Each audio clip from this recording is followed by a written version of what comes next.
दोस्तों, इस कहानी को जरा ध्यान से सुनिए, क्योंकि यह कहानी आपके जिंदगी भर काम आएगी।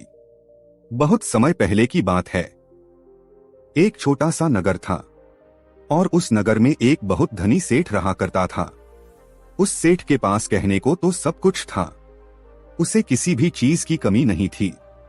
उस धनवान सेठ ने अपने जीवन में बहुत बड़े बड़े मुकाम हासिल किए थे। वह जिस नगर में भी व्यापार करने जाता, वहां पर भी उसे सफलता मिलना निश्चित था। वह अपने जीवन में कभी भी हारा था। उसका व्यापार भी खूब जोरों शोरों से चल रहा था। उसके पिताजी ने उसे ऐसी 4 बातें बता रखी थी जिसका वह नियमित पालन किया करता था और उन्हीं बातों का अनुसरण किया करता था, और उन्हीं बातों की वजह से उसका जीवन बड़ा ही सुखमय था। वह जीवन के हर क्षेत्र में सफल था। ऐसे ही काफी समय बीत गया और अब वह धनी सेठ काफी बूढ़ा हो चुका था। अब उसे लगने लगा था कि मेरी मृत्यु बहुत नजदीक है, मेरी मृत्यु कभी भी हो सकती है। और वह जानता था कि उसका बेटा बहुत भोला है, बहुत नादान है, उसे अभी दुनियादारी की समझ नहीं है। इसलिए उसने अपने बेटे को अपने पास बुलाया और अपने बेटे से कहा, बेटा, मैंने अपने पिताजी से 4 बातें सीखी थी और उन्हीं बातों को मैंने अपने जीवन में उतारा।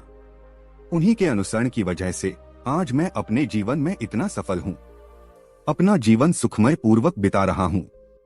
उन्हीं बातों की वजह से आज मैं इतना सुखी हूँ, संतुष्ट हूँ और इतना धनवान हूँ। ना ही कभी मुझे कोई बीमारी हुई और ना ही मुझे कभी कोई धन की कमी हुई। और तुम देख ही पा रहे हो कि मैं इस नगर का सर्वश्रेष्ठ धनवान हूँ। लेकिन आज मेरे पास जो कुछ भी है, मैं उससे संतुष्ट हूं, मैं खुश हूं। लेकिन मैं चाहता हूं कि तुम मुझसे भी आगे बढ़ो, तुम और नाम कमाओ, तुम और धन कमाओ, लोग तुम्हारे बारे में जाने, तुम्हें पहचाने, क्योंकि हमारा समय कुछ और था और तुम्हारा आने वाला समय कुछ और ही है। उस धनवान सेठ ने अपने बेटे को अपने और करीब बुलाया और उससे कहने लगा, बेटा, आज मैं तुमको दुनिया की ऐसी 4 महत्वपूर्ण बातें बताने जा रहा हूं जो मुझे मेरे पिताजी ने बताई थी, और इसी के कारण आज मैं इतना सफल हूं। यदि तुमने इन सभी बातों को अपने जीवन में उतार लिया, इनका नियमित तौर पर पालन किया, इनका अनुसरण किया, तो तुम भी अपने जीवन में बहुत धनवान बन जाओगे, अपने जीवन को बहुत सुखमय तौर पर बिताओगे। इन बातों के अनुसरण से ना तो तुम्हारे घर परिवार में कोई दुख आएगा और ना ही तुम्हारे व्यापार में कभी कोई परेशानी उत्पन्न होगी। इतना कहकर धनवान सेठ अपने बेटे को 4 बातें बताना शुरू करता है। वह कहता है, बेटा, सबसे पहली बात है काम पर छाव में जाना और छाव में आना। दूसरी बात, अपने घर के चारों तरफ चमड़े की दीवार रखना। तीसरी बात, हमेशा खाने को मीठा करके खाना। और चौथी बात, अपनी पत्नी को हमेशा बांध कर रखना। इतना कहकर वह धनवान सेठ अब निश्चिंत हो चुका था। वह यह जानता था कि उसका बेटा बहुत भोला है, वह अपने पिता की बात अवश्य मानेगा और इन सभी 4 बातों को अपने जीवन में उतारेगा और इनका अनुसरण भी करेगा। देखते ही देखते कुछ महीने बीत गए और फिर एक दिन धनवान सेठ मृत्यु को प्राप्त हो गया। अपने पिता की मृत्यु के बाद उस धनवान सेठ के बेटे ने उन सभी 4 बातों को एक कागज पर लिख लिया ताकि वह उन्हें भूल ना जाए, और उन्हीं बातों को वह अपने जीवन में उतारने लगा, उन 4 बातों का अनुसरण करने लगा। सबसे पहली बात जो उसके पिता ने उससे कही थी, छाव में जाना और छाव में आना, तो उसने अपने घर से लेकर अपनी दुकान तक पूरे रास्ते पर एक टेंट लगवा दिया, क्योंकि उसके पास पैसा तो बहुत था और उसे कोई रोकने वाला भी नहीं था। जब भी कोई उससे पूछता कि आखिर तुमने ऐसा क्यों किया, तो वह उसके जवाब में बस इतना ही कहता कि मेरे पिताजी ने मुझसे ऐसा ही करने को कहा है। इसके बाद उसने अपने पिता की अगली बात का अनुसरण किया। उसने अपने घर के दोनों तरफ चमड़े की एक दीवार खड़ी करवा दी। इसे देखकर आसपास के लोग बहुत क्रोधित हो गए। वे लोग उससे झगड़ा करने पर भी उतर आए। कई लोगों ने तो यह तक कह डाला कि आखिर तुमने ऐसा क्यों किया, चमड़े की दीवार तुमने क्यों खड़ी करवा दी। चमड़े से बहुत बदबू आती है और इससे हमें तकलीफ होती है। इसे आज ही निकलवा दो। लेकिन कोई उसका कुछ भी ना बिगाड़ सका, क्योंकि उसके पास बहुत पैसा था। इसलिए कोई भी व्यक्ति उसका ज्यादा समय तक विरोध ना कर सका और उसने भी मन बना लिया था कि वह अपने पिता की सभी बातों को पूरे दिल से मानेगा। उसके पिता ने उसे तीसरी बात कही थी, खाने को मीठा करके खाना, जिस कारण वह अपनी पत्नी से हर रोज खाने में कुछ मीठा ही बनवाता था। कभी सेवाइयां, कभी हलवा, तो कभी मिठाइयां, हमेशा यही सब खाता रहता। और उसके पिता ने उसे चौथी बात कही थी, अपनी पत्नी को हमेशा बांध कर रखना, जिस कारण वह हर रोज अपनी पत्नी को रस्सी से बांध कर रखता था। ऐसे ही कई दिन बीत गए और देखते ही देखते अब उस सेठ के बेटे का जीवन धीरे धीरे बर्बाद होने लगा था, क्योंकि उसने अपने पिता की सभी बातों का गलत मतलब निकाला था और वह उसी के अनुसार उनका पालन कर रहा था। देखते देखते उसका उतना बड़ा व्यापार अब ठप होने लगा था। उसके यहाँ पर ग्राहकों की संख्या कम होने लगी थी, क्योंकि जब उसका मन करता तब वह दुकान जाया करता और जब उसका मन करता तो वह दुकान से वापस घर लौट आता। उसका अपने पिताजी के इस कारोबार में मन नहीं लगता था। इस कारण उसके सारे ग्राहक अब उससे नाराज होने लगे थे। उसके सारे ग्राहक अब एक एक करके उस दुकान को छोड़ते चले जा रहे थे।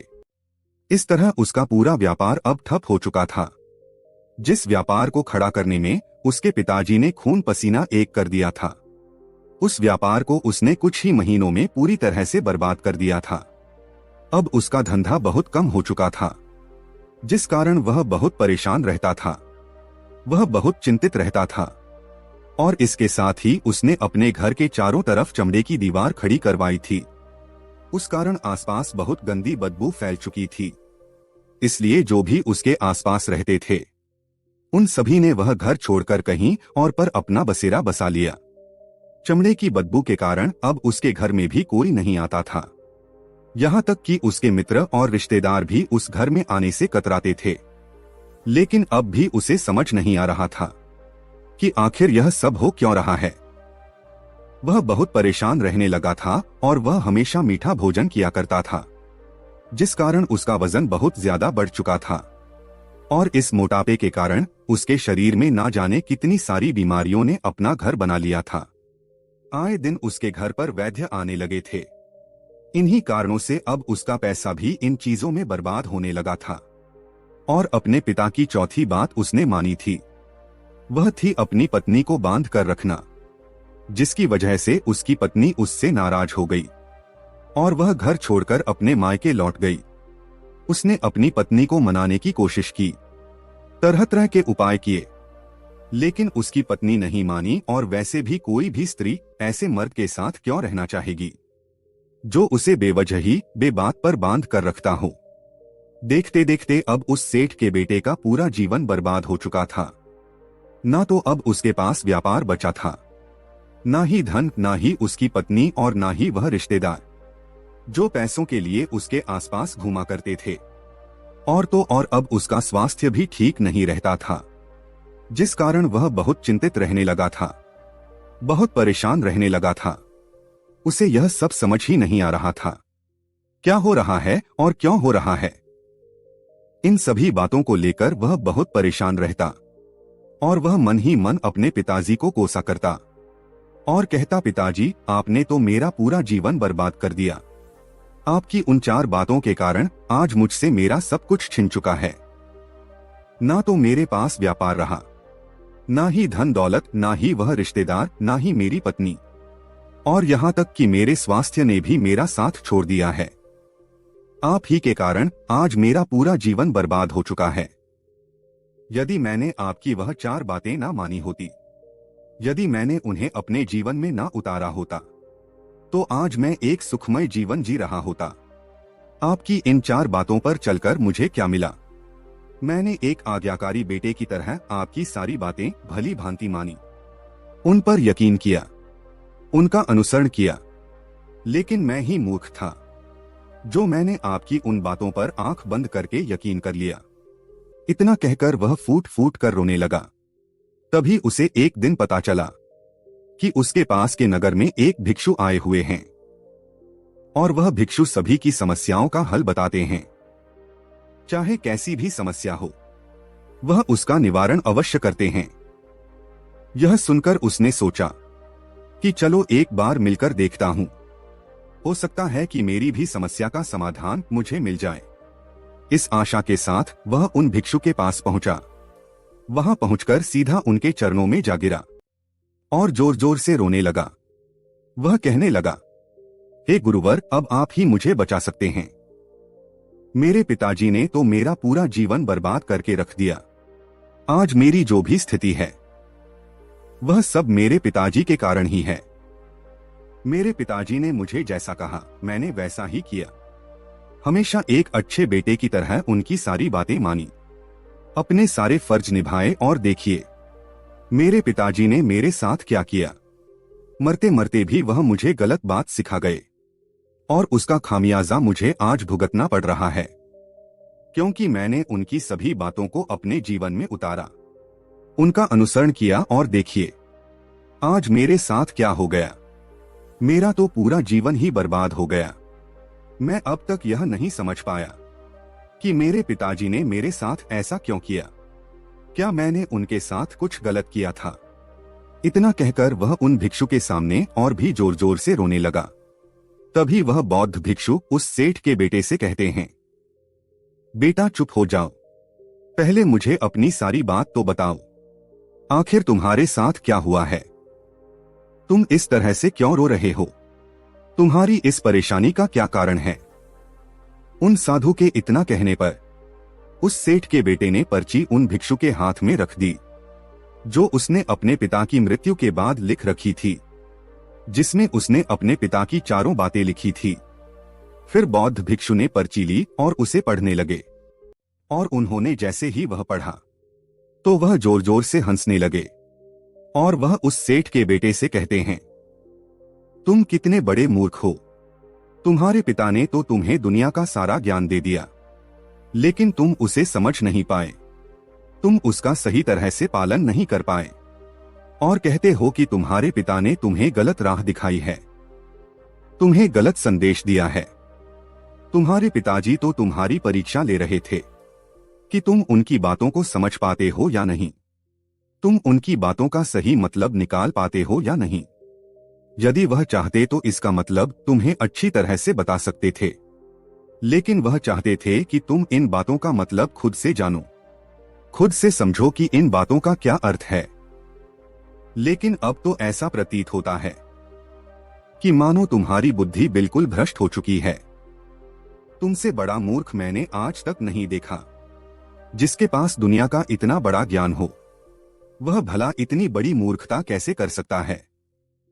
तुम्हारे पास कोई ज्ञान नहीं है, तुमने कोई भी ज्ञान अर्जित ही नहीं किया। अगर तुम इन बातों का सही मतलब समझ चुके होते तो तुम भी अपने जीवन में अपने पिता की तरह ही सफल होते, खुश होते और तुम्हारा जीवन सुखमय तरह से बीत रहा होता। लेकिन तुम इतने बड़े मूर्ख हो कि तुमने अपने पिता की बातों का गलत मतलब निकाल लिया। उन बातों के मतलब के बारे में तुमने सोचा तक नहीं। उन्होंने जैसा कहा तुमने वैसा करना शुरू कर दिया। यदि तुम्हें उन बातों का अर्थ नहीं पता चल रहा था तो तुम किसी ज्ञानी से मिल सकते थे, तुम उससे उस बात का मतलब निकाल लेते। लेकिन जैसा तुमने अपने पिता की इन बातों को समझा है, इसका मतलब वैसा नहीं है। इस पर वह धनवान सेठ का बेटा कहता है, हे गुरुवर, आप क्या कहना चाहते हैं? क्या मैं अपने पिता की बातों को सही नहीं समझ रहा? और वैसे भी इसमें समझने लायक है क्या? उन्होंने तो सब कुछ साफ साफ ही बताया था और मैंने उन्हें अपने जीवन में उसी तरह से उतार लिया, तो फिर मैंने गलत क्या किया है? इस पर गुरुवर एक बार फिर मुस्कुराने लगे और उस सेठ के बेटे से कहते हैं, बेटा, यह जो बातें लिखी गई हैं, इन बातों के पीछे एक गहरा अर्थ है जिसे तुम समझ नहीं पाए। इसी कारणवश तुमने यह मूर्खता कर दी और इसी कारणवश तुमने अपना पूरा जीवन बर्बाद कर लिया। लेकिन अब भी कुछ नहीं बिगड़ा, अब भी तुम्हारे पास बहुत समय है। यदि तुम चाहो तो अब से मेहनत करके भी तुम अपने जीवन में एक बार फिर से वह खुशहाली, धन, समृद्धि सब कुछ हासिल कर सकते हो। इस पर वह सेठ का बेटा कहता है, ठीक है गुरुवर, कृपया करके मुझे उन चारों बातों का मतलब समझाइए। आखिर उन 4 बातों का क्या अर्थ है? इस पर भिक्षु सेठ के बेटे को कहते हैं, तुम्हारे पिताजी ने तुमसे कहा था, काम पर छाव में जाना और छाव में आना।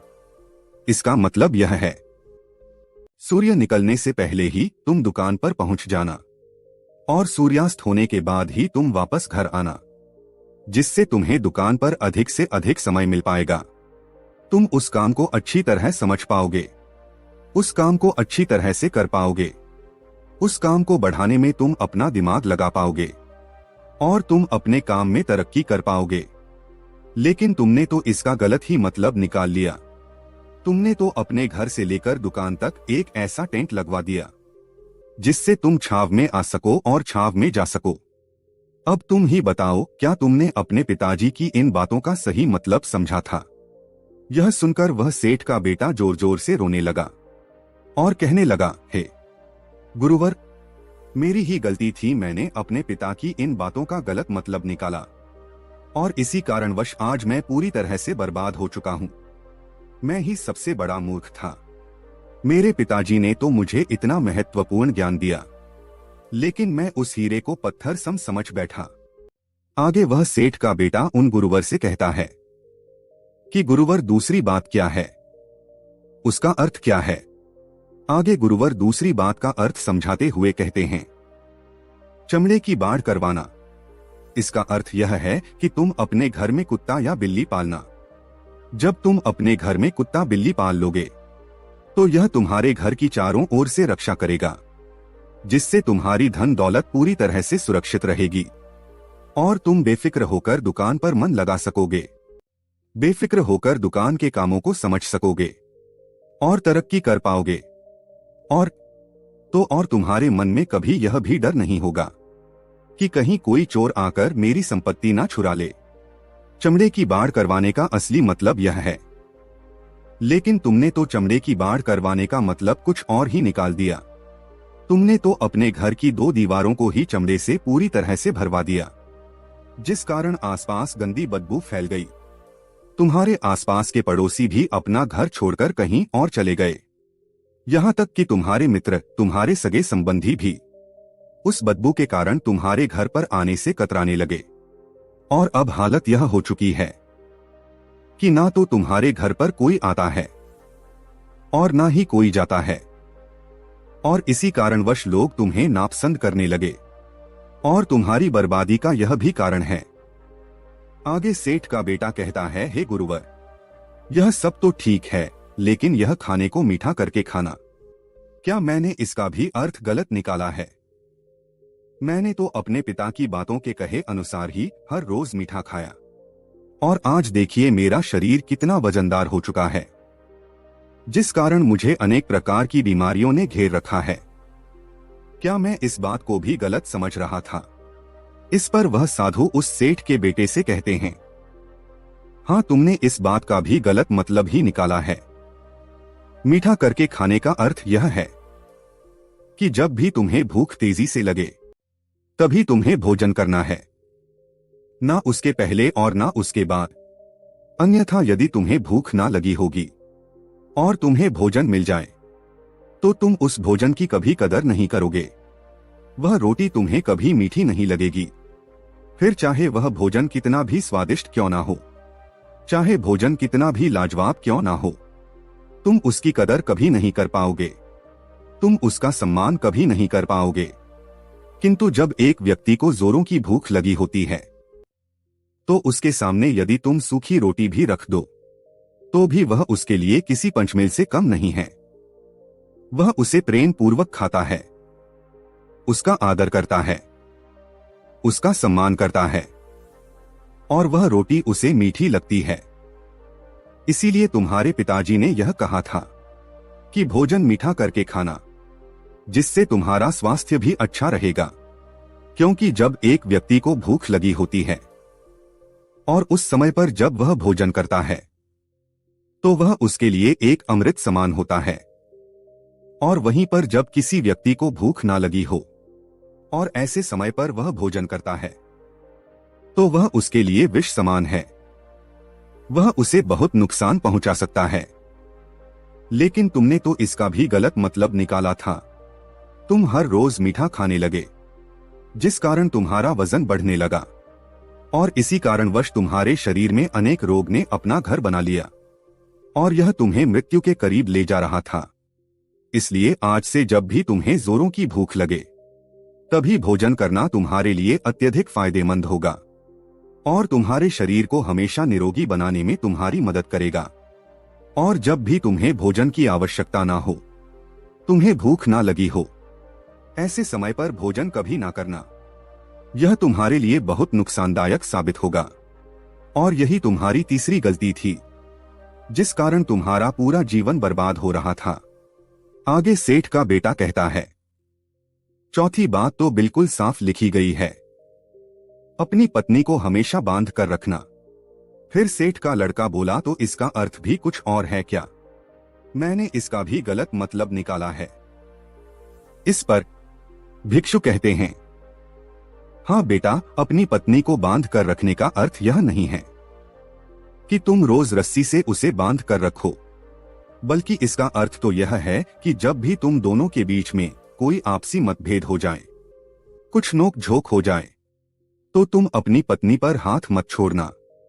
जब तक एक स्त्री का पति उसके साथ रिश्ते में बंधा होता है तो वह अपने रिश्तों में बंध जाती है और वह अपने रिश्ते को पूर्ण तरीके से निभाने का हर मुमकिन प्रयास करती है।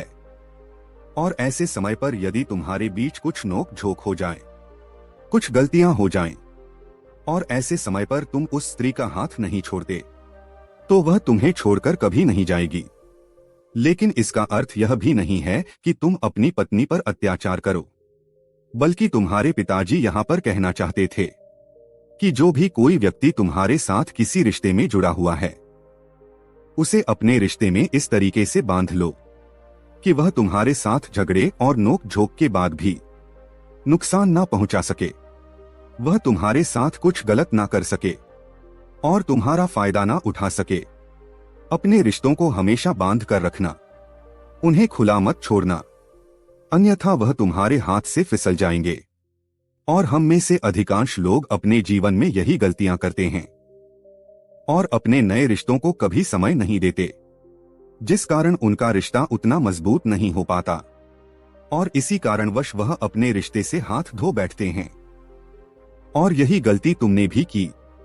तुमने तो अपनी पत्नी को बांध कर रखा था, तो भला वह तुम्हें कैसे माफ कर सकती है? और यही कारण है कि वह तुम्हें छोड़कर चली गई। तुमने जो अपनी पत्नी के साथ किया वह माफी के लायक नहीं है, लेकिन तुम्हें अपनी पत्नी से माफी मांगनी चाहिए क्योंकि तुमने गलत किया है। इसलिए जाओ और अपनी पत्नी से माफी मांगो, उसे वापस घर लाओ। और यही वह 4 बातें थी जो तुम्हें तुम्हारे पिता ने समझाने का प्रयास किया था, लेकिन तुमने इन सभी बातों का गलत मतलब निकाला और इसी कारणवश तुम पूरी तरह से बर्बाद हो गए।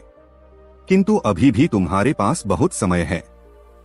यदि तुम इन सभी बातों का सही से अनुसरण करते हो तो तुम अपने जीवन में एक एक बार फिर से वह सब कुछ हासिल कर सकते हो जो तुमने खोया है। यह सारी बातें हमारे जीवन की पूरी परेशानियों का समाधान है। तुम किसी भी तरह से इनको देख सकते हो। यदि तुम कामयाब होना चाहते हो तो तुम्हें मेहनत करनी ही होगी। सूर्य निकलने से पहले तुम्हें अपने घर से निकलना होगा और हमेशा सूर्य के ढलने के बाद ही तुम्हें घर वापस लौटना होगा, ताकि धन दौलत को कोई तुमसे छीन ना ले। तुम्हें अपने रिश्तों को कुछ इस तरीके से बांधना होगा ताकि वह रिश्ते तुम्हें परेशान ना करें, तुम्हें तकलीफ ना पहुंचाएं, तुम्हारा फायदा ना उठाएं। और हमेशा एक अच्छा और स्वस्थ भोजन करना जब तुम्हें भूख लगी हो, ताकि तुम्हें जो भी सांसें मिली हैं तुम उसे खुशी खुशी जी सको। और अपने रिश्तों को हमेशा बांध कर रखना, उन्हें खुला मत छोड़ना, अन्यथा वह तुम्हारे हाथ से फिसल जाएंगे। और अपने घर में अवश्य ही कुत्ते या बिल्ली को जरूर पालना ताकि तुम्हारा धन हमेशा सुरक्षित रहे। इन सभी बातों का अपने जीवन में अनुसरण करने के बाद तुम अपने जीवन में सब कुछ एक बार फिर पा सकते हो जो तुमने आज तक खोया है, और हो सकता है कि तुम इससे भी अधिक उन्नति कर पाओ, इससे भी अधिक समृद्धि पा सको, अपने जीवन को खुशहाल और सुखमय बना सको। इतना कहकर वह भिक्षु शांत हो गए और सेठ का बेटा भी अपनी सभी गलतियों को समझ चुका था। उसने उन गुरु को प्रणाम किया और वापस अपने घर लौट गया। उसने उन सभी चारों बात को अपने जीवन में उतारा, उनका सही सही अनुसरण किया। उसके बाद से उसके जीवन में सकारात्मक प्रभाव दिखने लगे। वह एक बार फिर से अपने व्यापार को खड़ा करने में सफल रहा। वह एक बार फिर से अपनी पत्नी को घर लाने में सफल रहा और देखते ही देखते उसका जीवन सुखमय और आनंदमय हो गया था।